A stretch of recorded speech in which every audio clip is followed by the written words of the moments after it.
Now look, there's a very simple political narrative you might have heard because it's repeated ad nauseum. And it goes something like this. The average American doesn't like extreme politicians of the right or left. As the right becomes more extreme, Democrats should occupy the center lane, offering moderate solutions with broad appeal. If they become too extreme, they will alienate the average voter. They should therefore retreat from excessively progressive positions, proving themselves to be the reasonable alternative to the right.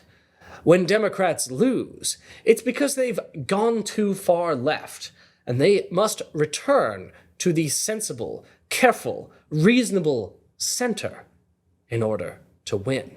Now, that's roughly the thesis of a recent editorial in the New York Times by the editorial board called "The Partisans Are Wrong, Moving to the Center is the Way to Win," which makes a forceful argument that Democrats need to abandon progressivism for the sake of stopping Donald Trump. Not only, the Times says, is centrism pragmatic, but the need to stop the right is so urgent that Democrats actually have no choice but to embrace centrism. There is simply no alternative. Now, the case that the Times editorial board makes for the political efficacy of centrism is unpersuasive, and we're going to get to why it's unpersuasive. But before I get to why the case that centrism works is unpersuasive, let me just first register an objection to the terms on which the debate is being had. Okay, so the question that the Times answers in its piece is effectively, are Democrats more likely to win elections on centrist or progressive platforms? And so the unstated premise of the piece is that Democrats should do whatever makes them most likely to win elections. So if the answer to that question is they are more likely to win elections when they run on centrist platforms, then that means they should run on centrist platforms. So whenever we consider a political position in this framework, they want us to ask ourselves, not is this political position correct? Is it true? Is it right? Is it moral? Is it just? They want us to ask ourselves, how does it poll? And then adopt positions accordingly. That might sound correct to you. It might sound so obviously correct to you that it doesn't even require defending. I mean, what, you don't want to win elections? You don't think we should win? But that's not actually the case. So imagine that we're in the year 1960, and a hotly debated political question of the time is whether it should be legal for companies to discriminate on the basis of race. Now, imagine we pose the question, are Democrats more likely to win elections if they endorse full racial equality or if they hedge on racial equality? Now, we might find out that Democrats are more likely to win elections if they decline to endorse full racial equality, because much of the American public is still, at this point, outright racist. But that wouldn't and shouldn't lead us to the automatic conclusion that Democrats should not endorse racial equality. In fact, that kind of conclusion would be highly morally questionable, because it would suggest that vital moral principles, such as racial equality, are not worth defending if they make it even slightly harder to get elected. Now, to use a more extreme hypothetical to illustrate this point, what if the data showed us that candidates who engage in explicitly racist messaging were more likely to win? And that's because demagoguery works. Would the New York Times recommend, in that case, going fully racist in order to win? To be honest, given their record, it wouldn't surprise me if they did. So the Times argues in their editorial that the data show moderate candidates fare a few percentage points better on average than otherwise similar candidates. And because a few points can be the difference between winning and losing, to them that is a sound argument for consistently remaining centrist. But that is true only if you don't really care very much about the stances that you're abandoning by embracing centrism. Now, that's easy for the Times because they hold centrist values, so they don't appear to feel any inner conflict about abandoning, say, immigrants and trans people for the sake of winning elections. But what about those of us who think immigrant rights and trans rights are important? You can show that defending the marginalized might cost a few percentage points in swing districts, but that doesn't provide proof that we should ditch the issue. Instead, accepting the empirical finding that it's harder to get elected if you stand for progressive values, that would lead us to a different conclusion, which is that we simply have to work harder to win elections than the centrists do because the path of justice is more challenging than the path of expedience. Now, the Times doesn't really mention this dilemma or consider it as a possible conclusion that you might come to because they ultimately don't think progressive values are worth fighting for. They dismiss them as dogma and ideology. Now, the centrists, of course, they don't have an ideology. Their beliefs are simple common sense. But to those who hold progressive values, they're the very thing that politics is about in the first place. So proving that they're not electorally pragmatic doesn't prove that we shouldn't pursue them. It won't come as news to trans people, for instance, that candidates who defend trans people are vulnerable to being attacked by anti-trans demagogues. It won't come as a surprise to them that their issue is unpopular, just as defending gay and lesbian people was unpopular in 1996. Righteous stances are not always popular. That's not news. I'm reminded here of a recent argument made by a think tank called the Searchlight Institute, which I wrote an article about. They're a Democratic think tank founded by a former John Fetterman staffer, and they push a kind of similar narrative to the New York Times editorial. The Searchlight argued that voters don't rank climate change a high priority. And they said that therefore, Democrats should stop mentioning climate change entirely. But climate change happens to be an incredibly important issue, no matter how it ranks in public opinion polls. And people dying of heat exhaustion on construction sites don't have the luxury of considering how their issue polls. So while the evidence that campaigning on climate issues is not an automatic vote getter is quite depressing, because in an ideal world, the things that have the most far-reaching consequences would also be considered the most important, well, sometimes you can't just do what's popular. You have to try and shift public opinion. You have to try and alert people to these things that matter a lot. But wait a second. Let's go back to this question of whether it's even true that centrism is politically pragmatic, that it is electorally advantageous. Is the empirical story the Times is telling actually correct? Now, the paper insists that its conclusion is grounded in data. They purport to offer statistical evidence. But the evidence they offer, when you dig into it, turns out to be basically fraudulent. Now, what the Times did is they conducted an analysis of all of last year's House races, and they defined House candidates as moderate, progressive, or right-wing. And they showed that moderates in both parties fared better than candidates further from the center. Well, how did they define moderate candidates? Well, what they say is that candidates who received money from centrist groups, like the Blue Dog Pack, counted as moderates. And ones who received money from left-wing PACs, like Justice Democrats, well, they counted as progressives.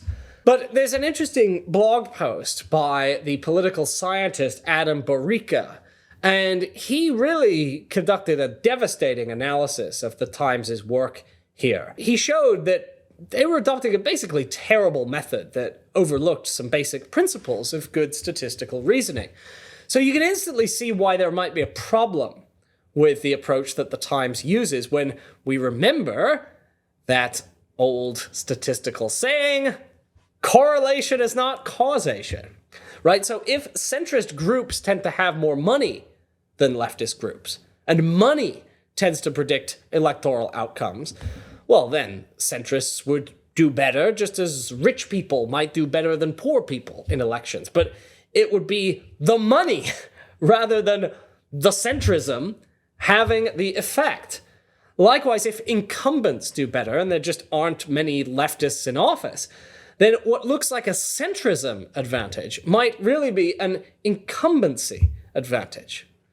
Now, Barica actually shows that the Times essentially rigged their analysis in an incredibly dishonest way. So while what I just quoted implied that they were comparing moderates to progressives, with moderates being the ones backed by the centrist PACs, progressives being backed by the progressive PACs, their actual analysis compares moderates to non-moderates. And moderates are defined as candidates who receive campaign donations from one or more centrist PACs, but non-moderates are defined as candidates who received money from none of these groups. But as Barica points out, that means plenty of these non-moderates just didn't receive PAC money at all, meaning that they were less viable candidates to begin with. Now, Barica actually ran the numbers properly, accounting for some of these things. And he concluded, after running that analysis, that once you compare like with like, he said, candidates with similar funding, similar incumbent status, the moderation advantage that the Times speaks of disappears. And so he says the small advantage they found was never about ideology. It was just incumbency and fundraising in disguise. And once you account for those basic factors, there is, he says, zero statistical evidence in their own data that moderate candidates perform better. Barica notes that the Times appears to have conducted this strange, rigged analysis in part because they realize how much the academic political science literature disagrees with them.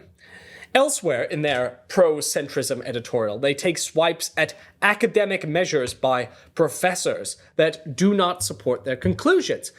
In fact, as Barica notes, recent studies consistently find that moderation's effect on vote shares is either small or statistically indistinguishable from zero, with party brand and turnout dynamics now dominating electoral outcomes. And rigorous analysis, he says, whether using various academic measures, voter perception data, or even the Times' own measure, which is PAC endorsements, they consistently fail to show the large moderation advantage that the editorial describes. Barica's own analysis shows that if every progressive candidate had been replaced by a moderate in 2024, the expected net change in Democratic seats in Congress would have been zero. That means, he says, that by pursuing the moderation strategy, the Democratic establishment is going all in on a strategy built on a mirage. Now, the Times very clearly didn't conduct an honest analysis here, and really this editorial should be retracted. Their centrist PAC-backed candidates outperformed non-centrist PAC-backed candidates study is not the only piece of dishonesty in this piece, however. The Times zeroes in on races in which Democrats won in areas that Donald Trump also won in another piece of their analysis. They argue that in those cases, when this happened, when Democrats won in Trump districts, the Democrats in question, they say, were moderates, and they cite that as an important piece of evidence. Now, first, we should note here that this doesn't actually prove the conclusion that they're trying to make it prove, because perhaps the Democrats who lost in the districts were moderates as well, not just the winners. Perhaps Democrats in these reddish states or reddish districts just happen to be moderates. So we need to know not just that moderates win, but that progressives would lose those races. But the Times also selectively presents facts in order to manipulate readers' understanding of what actually went on. For instance, they zero in on some specific races in order to prove moderation works. For instance, they cite the fact that Ruben Gallego of Arizona shunned the term Latinx and was hawkish on immigration to prove that a moderate Democrat was the best choice to run in Arizona. But they don't tell their readers that in an interview with the Times itself, Gallego attributes his victory primarily to the fact that he ran a campaign focused on affordability and addressing people's economic concerns. Gallego is indeed hawkish on immigration, but he's also a supporter of Medicare for All, a $15 minimum wage, and the PRO Act. And he criticized his predecessor, Kyrsten Sinema, for her centrist politics. And he had a history of progressive political positions. He did indeed soften some of those in his race for the Senate, but readers of the New York Times deserve the full picture. And likewise, in another case, the New York Times says that Senator Tammy Baldwin of Wisconsin bragged about taking on federal bureaucrats who'd imposed needless regulation. They cite this as an example of her centrism. And they link to a 2018 video she did about protecting cheese farmers from an FDA regulation. That's part of the case. Centrism sells. But what they don't tell their readers is that Baldwin is actually one of the most liberal senators. And she's been remarkably progressive, given that she comes from a swing state. And so leaving out facts like that is just rank intellectual dishonesty. They're leaving out all of the inconvenient facts that would undermine their case that centrism is more pragmatic in order to mislead readers. And the editorial does look superficially persuasive, so it's really important to see what they're leaving out. This is the same kind of shoddy reasoning that we see every time there's a case for moderation. There have been more of these in the same paper, in the New York Times recently. Ezra Klein and Ross Douthat also published cases for this. It seems like there's a sort of concerted barrage of pro-centrism cases in the New York Times. Now, I'm not going to discuss Ezra Klein in detail because I did promise a moratorium on debunking Ezra Klein because we've been doing a lot of Ezra Klein debunkings lately. Although I just do want to note one thing, which is that while he argues Democrats need to be prepared to jettison abortion rights in order to win, the evidence actually shows abortion can be a winning issue even in red states, so there's no need to throw abortion rights out the door. But let's look at something Douthat writes this time.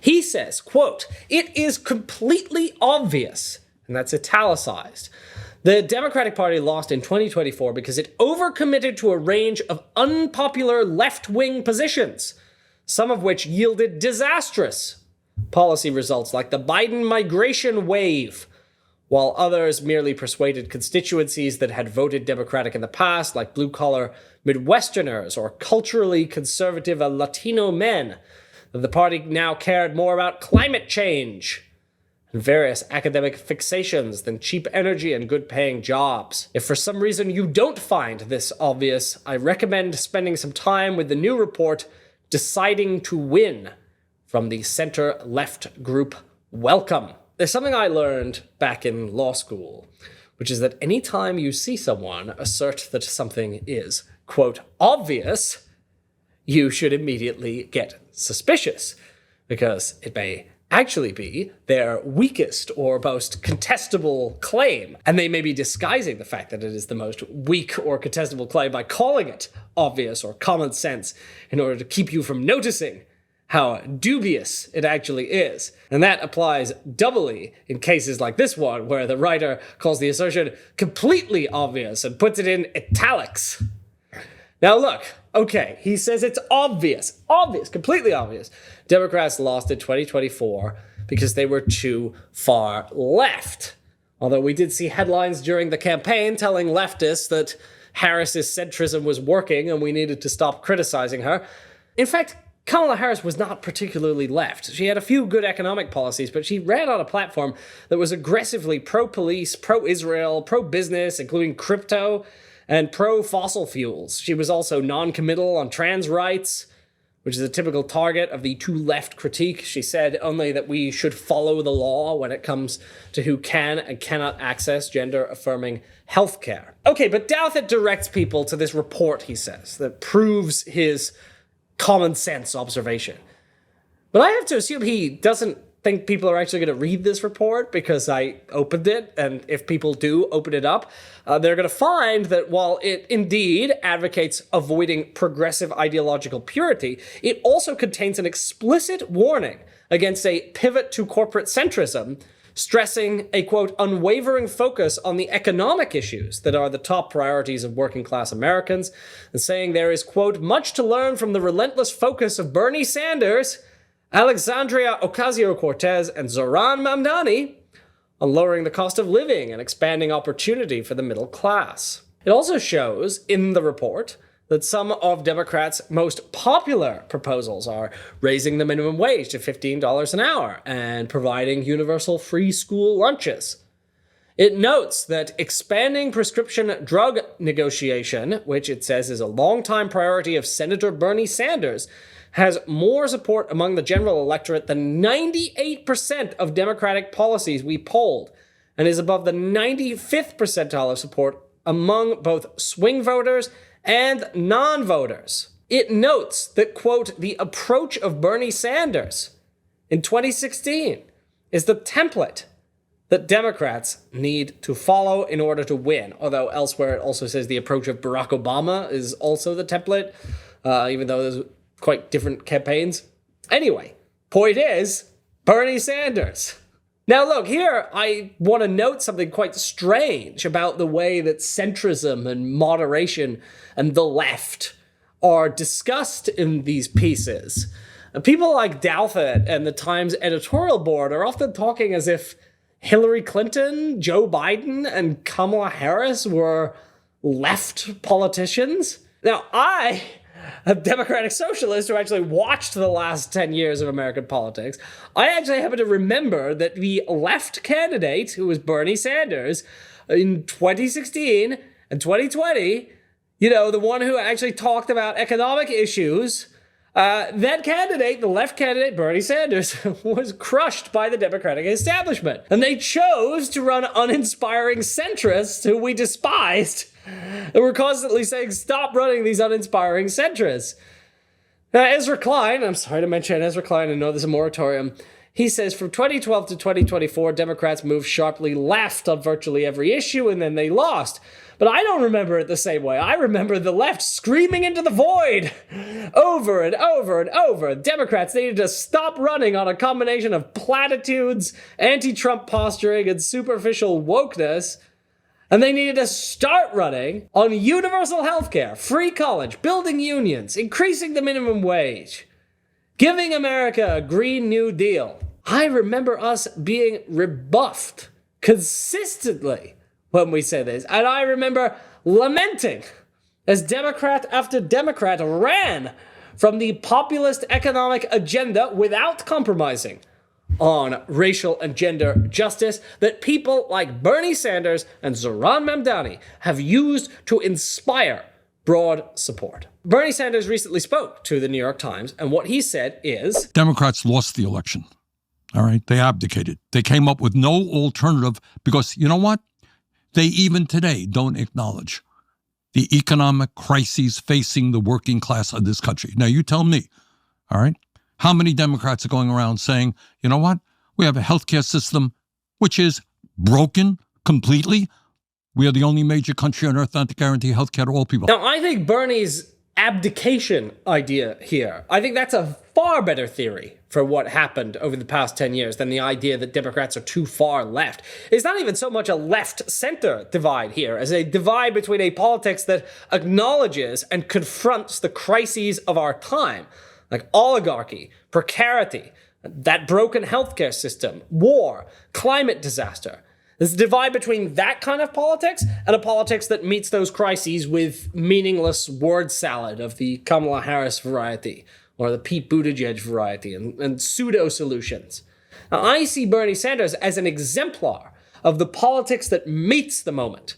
I see Harris and Hillary Clinton as the leading practitioners of the meaningless word salad school. Now, I still believe what Current Affairs wrote back in 2016, which was that the transformational Bernie Sanders agenda was the way for Democrats to stop being uninspiring, to actually build popular enthusiasm, to actually beat Donald Trump. That's why there's so much grassroots support right now for Graham Plattner in Maine, even though he has scandals that would sink another candidate, because he's running on an anti-oligarchy, anti-genocide platform. And sadly, opposition to genocide is somehow not universal among Democrats. Zoran Mamdani has followed that playbook, and he's created massive enthusiasm among young people. And he did it without throwing trans people or immigrants under the bus in the name of electability. Now you can say, oh, that's a blue city, that's a blue city. Conveniently setting aside the fact that New York is the place that previously elected both Rudy Giuliani and Michael Bloomberg. Okay, well, we'll see. We'll see. Maybe this kind of politics can't translate around the country. Maybe candidates like Plattner or Abdul El-Sayed in Michigan won't succeed. But I suspect a lot of people are going to find their uncompromising progressivism much more appealing than a centrism that appears to think we should calculate our moral stances on the basis of whether we expect them to bump us up 1 or 2 points in the polls. So none of the evidence provided by Ross Douthat, provided by the New York Times editorial board, persuasively rebuts the Bernie Sanders case that you should relentlessly focus on meeting people's material needs and do so without compromising on issues like LGBTQ equality or immigrant justice. It's certainly true that some issues are a heavier electoral lift than others, and that deciding to win report cited by Douthat, that shows that protecting the rights of LGBTQ people is low on voters' priority list when you poll them. Presumably not low on the priority list of LGBTQ people themselves, but if you ask the general public, it ranks low in the hierarchy of issues. But that doesn't mean we should give up on one of the major civil rights struggles of our time. But look, the formula for electoral success is fairly straightforward. Find out working people's needs, meet them. And that simple formula drew millions to the Bernie campaign in 2016. But Democrats instead ran the America is already great campaign, and they lost. So that formula, however, has drawn huge numbers of people to come out for the Mamdani campaign.